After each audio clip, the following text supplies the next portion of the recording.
Intramuros remained hidden in rubble, a ravaged victim of a brutal world war. But slowly, the city that was once the jewel of an empire emerged from the rubble.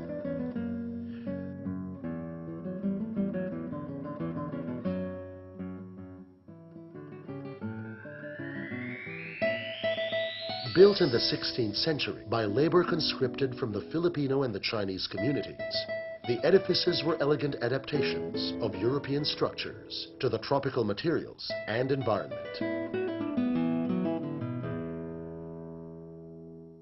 For over 3.5 centuries, Intramuros was the center of a new nation, cobbled by the Spanish colonizers from the diverse islands and cultures of the Philippine archipelago. The walls are what characterize this historic heritage. These encompassed the original city of Manila and gave her the distinctive feature as well as the name Intramuros, within the walls.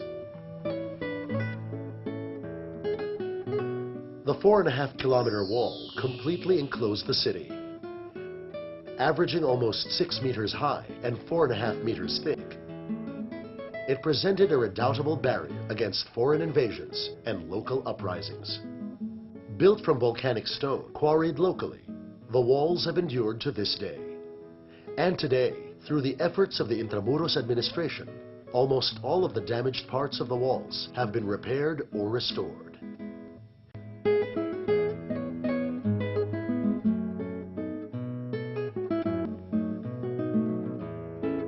Secure gates allowed entry into the walled city.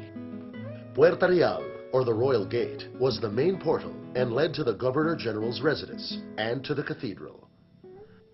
The landscaped garden at Puerta Real has become an alfresco venue for concerts and other events that showcase Philippine culture.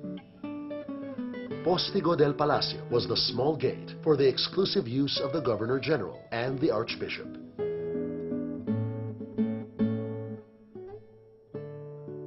Puerta del Parian was the principal gate leading to the Chinese district, where trade and commerce flourished.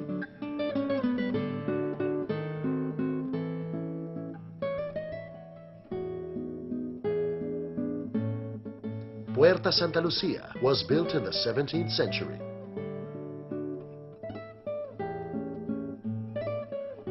To allow access to the Malecon, the promenade by the shore of the Manila Bay. Puerta Isabel II was opened in 1861 to ease the increasing traffic between Intramuros and the rising commercial district of Binondo. Puerta Almacenes, beside Aduana, the customs house, was for access to the wharf, which in turn was the gateway for the opulent galleon trade. Laid out according to the best battle plans of the time, the walls of Intramuros are fortified by layers of defenses. Bulwarks, or baluartes, are wide platforms along the walls. Batteries of cannon were positioned on top and powder magazines below. San Andres,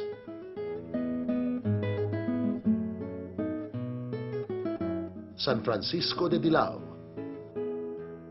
San Gabriel, and San Diego, which was breached when the British invaders captured Intramuros in 1762. Ravelins, or revelines, provided cover for the gates.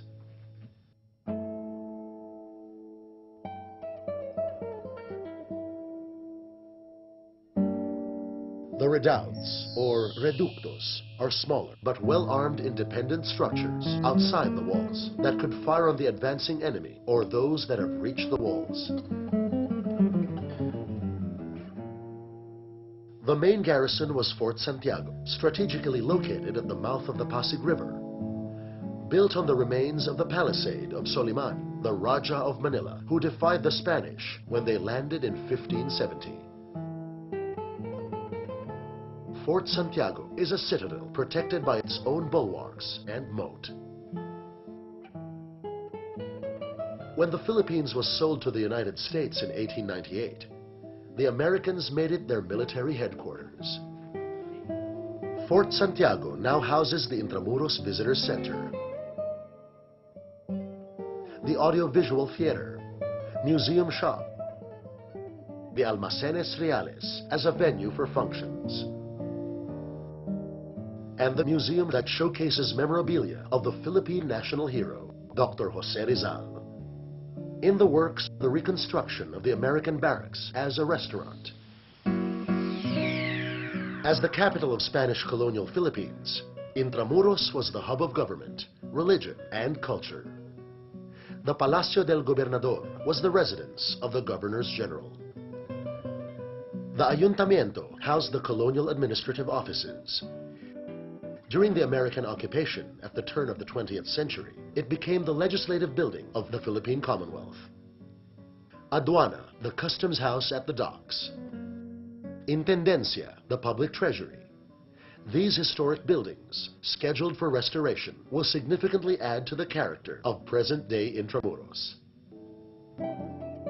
Intramuros was also the seat of the Catholic Church, the other prime mover of colonization. The Manila Cathedral was the grandest building, and it evolved through the centuries as it suffered fires, earthquakes, and invasions. Here the missionaries, the vanguards of the Catholic faith, built their best churches and convents. Among them, Santo Domingo, San Ignacio, San Francisco, Recoletos, Lourdes. Only San Agustin survived the ravages of the last World War. And they established schools, such as the University of Santo Tomas, the Ateneo Municipal, San Juan de Letran, among others.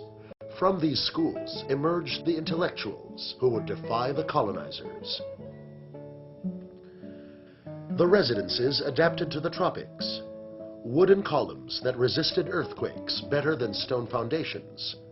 Large windows for maximum ventilation. Steep roofs to shed torrential rains. The best examples have been rebuilt in Plaza San Luis, a cluster that includes Casa Manila. As the commercial entrepot of Asia, Intramuros allowed its residences to be showcases for the unique melding of cultures. Here the works of Philippine craftsmen stood side by side with those from Europe and Asia. The flavor of old Intramuros has been maintained by the restoration of other structures and by designing new buildings in the colonial style. Intramuros has survived ravages of time, natural disasters, wars, and neglect. As it has done so many times in her past, she is again on another threshold in her evolution. The parks and public places within the enclave are being revitalized.